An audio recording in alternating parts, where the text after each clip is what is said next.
I'll actually take that, Mike. You got it? I'll take it. You want to take it like this, or do you want to take it? Yes, I'm going to take it. So initially, you hold it. Okay. And you leave that in your All right, pocket. you got and it. All right, so we're here with James Frazier, one of the promoters of WALKER STALKER Con. Now, James, I'd like to ask you a question. You're a lawyer. I guess I used to be, right? You used to be a lawyer, yes. And what kind of law did you practice? Personal injury. Personal injury. Man, where were you when, oh, I can't talk about that. Personal injury. So, as a kid, what books did you read? Oh man, you know, books-wise, I was a comic book reader as a kid. Right. So I read, you know, Batman. Batman was the big one for me. Right. You know, some Superman, a little bit of X-Men, but that was about it. But I wasn't, you know, believe it or not, as a lawyer, I've never been a big reader. Okay. I mean, you know, especially after going through law school. Right. Oh yeah. You know, after you read for years, it's like I don't want to read another thing. Right. Yeah. Sweet. Yeah. So, comic books. What kind of ideas crossed your mind? Like, what were your hobbies as a kid? Well, I loved to draw. Okay. I loved art. Loved to create things with my hands. My grandfather was a really skilled carpenter. So summertime we built boats and just you know furniture and things like that. So that was stuff that I loved to do. Or model trains. So that was the kind of stuff I loved. But I always loved too. I loved entertainment. So I went. You know, I would do the local theater type stuff, and my parents had me in plays, and I sang, you know, in choir and things like that. So I just loved the entertainment side, but I really loved art. I mean, you know, being a big guy like me, like you know, I played sports and stuff, but it was never really like a passion. What sports did you play? I played football. I played basketball. What position in football? I played middle linebacker. Oh! Middle linebacker. Okay, I played for the Argos. I played for UCLA. I was an offensive lineman. Middle linebacker. He was a tough. Hey, middle linebacker. You know, my family. My dad played at Louisville. My brother played at South Florida. My uncle played at Georgia Tech. My grandfather played at Wisconsin. The only one who didn't go play Division I football. But that's okay though. But you know, I just didn't love it like they did. You had to love it. You do. It's a commitment. You had to love it. Yeah. When I grew up, I played the Prince and Cinderella in school. But it's like, if you don't play football, we're going to hurt you every day. Right. That's how I started playing ball. Had no choice. Because I grew up in Tampa, Florida. Okay. Up until age 9. I'm from Orlando. Okay, so you understand, down the South, you play some ball. You play football. And basketball, what were you, a guard, center? No, I was a center, yeah. Back in the day. Yeah, you know, and at that time I was a center, and then by the time I got to high school, I probably should have been playing guard all those years, because then everybody else would pass me. It's huge. Yeah. So, because what I'm trying to get at is his hobbies. When he was a kid, listen to all of his hobbies. Often your hobby is you will do a part of that to earn income or to enjoy life down the road. Yeah. It's your hobby because you love it. No, that's right. Now, did you like being a lawyer, or did you become a lawyer because? You know what? There were moments where it was rewarding to help somebody in moments, but the everyday grind of it, I did not like. And I told my wife for years, if something were to come along that I could replace our income and I could love going to work, that I would do it. So let's fast forward from being a lawyer, working with a personal injury, to the podcast. Right. And how did you and Eric, how did you and Eric meet? So Eric and I were neighbors. Okay. And I had some memorabilia from the show Lost. Actually some prop pieces. And he moved in the neighborhood, and another neighbor told him I had them, and he loved Lost. So we met up one day, like some community thing, and he's like, man, I gotta come over and see this stuff. So we talked about Lost, and we started talking about other TV shows. We both love The Walking Dead. I said, well, dude, I got this theater at my house. Come over, we'll watch The Walking Dead. So that's how we started watching the show together. And then, you know, you follow entertainment news, and something came up, I think, on Twitter that said, last night of filming in Sonoy, Georgia, of The Walking Dead Season 3. And so that was a Thursday night. And I said, Eric, you want to get up in the morning and drive down from Nashville to Atlanta and just visit the set? And hey, if we see anything, it'd be cool. And he didn't have anything, so we did. We just had this phenomenal day. We met about 7 of the actors, Norman, Greg Nicotero, and we went back and we did a podcast because he's a music producer. Right. So he had the equipment. We did a podcast. First one was terrible. A little bit better with each one, and then finally Greg. Keep telling them. You got it. Finally Greg Nicotero came and did the podcast with us, and it was awesome. We did a song for him. He loved it, and he went back and told the rest of the cast all about it. And so after that, we did 27 straight episodes with an actor from the show. Right. Quickly went to #1 on iTunes. Whoa. Right. And so we started to build a little bit of a following, and we decided we'll do a fan meetup.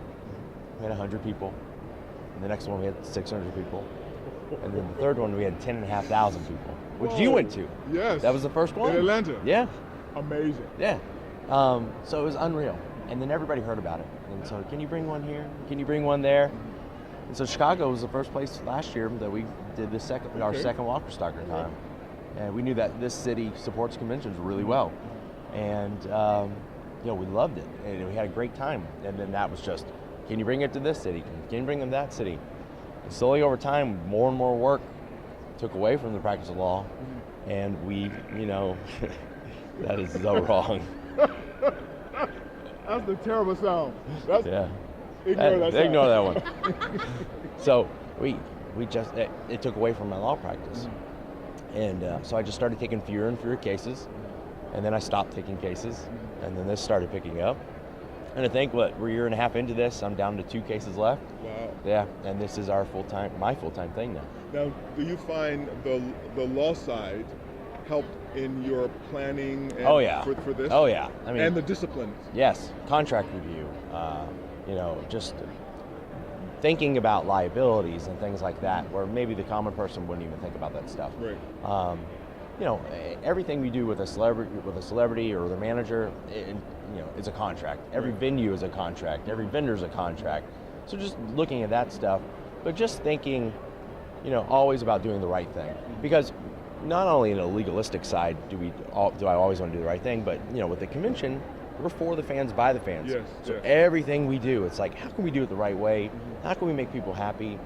Yeah, we might lose $1 that way, but you know what? Everybody's going to come in, they're going to be thrilled and pumped about it. That's what I've noticed. People are smiling, they're happy. You don't see that crowd. There was 120,000 people and half of them couldn't get in. Right. And early on we had that problem because we were young and we didn't know, we had good intentions, but we didn't execute well. And so, I think this is our 7th or 8th convention now, and we've got a team now. Well, first of all, we have 12 staff members now in a year and a half. And then we have about 30 other people that we fly in on top of that that do the same job at every convention. So it's like a machine now, and it just runs really well. I liken this to taking rock groups on tour. Back in the day at UCLA, to earn money, I was too big, I couldn't be a waiter. They hired us for group security. Sure.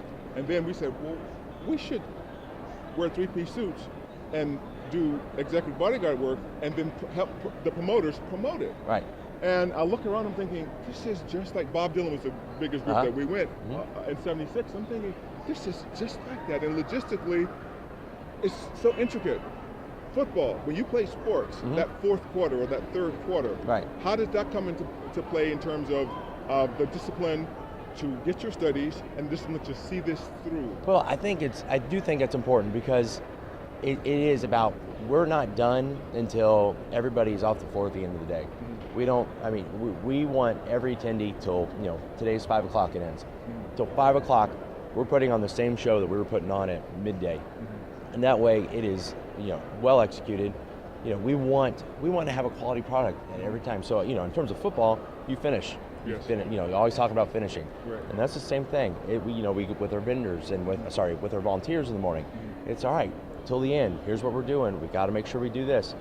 Make a difference. Just telling them, little things that hopefully will stick with them, because it is a lot of information to give them. Yes. But we really want to push through the whole day and have a quality product from start to finish. So I envision WALKER STALKER Con in Hawaii, Australia, France, Japan. They want you there, They do, and I will tell you, we are trying, but it's not as simple as the next state. Yes. Taxes and currency exchange and venues and things like that. It is, we've been working on Paris now for a solid year. Really? And I still don't have the exact date. I know it won't be this year, so it's still going to be next year sometime. But I've been working hard on just doing that. Are there some places you almost have to? I remember in the back in the day with the rock and roll, if you wanted to bring a tour in, you had to sort of work with the big guy in LA to get in. Yeah, and you know what? We actually did that at first with Paris.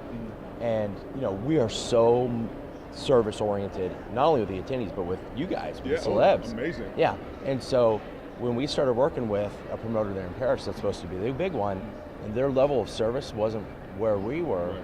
and we were afraid that was going to jeopardize some of our relationships, Yes. we cut it off with them. Good. So yeah, I know you're supposed, I know that would make it easy, but I just don't think it would make it right for us. You know what? You have a fantastic formula. And as you know, it's best to take that formula, wherever you go, you're in control. Right. So Yeah. total. Yeah. No, we had a girl from Australia actually yesterday say, hey, I know that somebody who puts on the biggest convention there in Sydney. Would you want to work with them? And I just told her, no, I wouldn't. I mean, it's the second somebody else gets involved, especially when you're going somewhere else, they're going to have a say and they're going to change things. And I just know it won't be to the level that we expect for ourselves. Right. Yeah. Well, listen, congratulations, much continued success. Thanks, man. I know the fans love it. Now, tell them about your podcast. Yeah. Tell them all Sure where they can find you. You got it. Podcast is thewalkerstalkers.com. You can also find us on thewalkingdead.com, which is the Skybound Comics. You can become an insider there and get the podcast, I think, early, a couple hours early every Sunday. But also, Walker Stalker Con is walkerstalkercon.com. On Facebook, which is Walker Stalker Convention. I see a movie. A movie? I see a movie. It's a Walker Stalker Con, and it's a tour. Now, you and Eric have to be in it, but you have some comedians, and they're hitting the conventions. And I see a zany movie. And I'm going to tell you this: whenever I say that, someone does it. Someone is thinking of a movie with the cons, and why not the Walker Stalker Con? We've had a couple guys. We've had a couple guys do some documentary type stuff. I've seen your music videos. And that's fun. And that was fun. Right. And I was thinking, they've got a movie going on, a web series. There's somewhere you guys going to take us to the next level again. We've got, I don't know, we haven't explored that, but we've got some stuff that'll come probably by the time we get to Atlanta this year.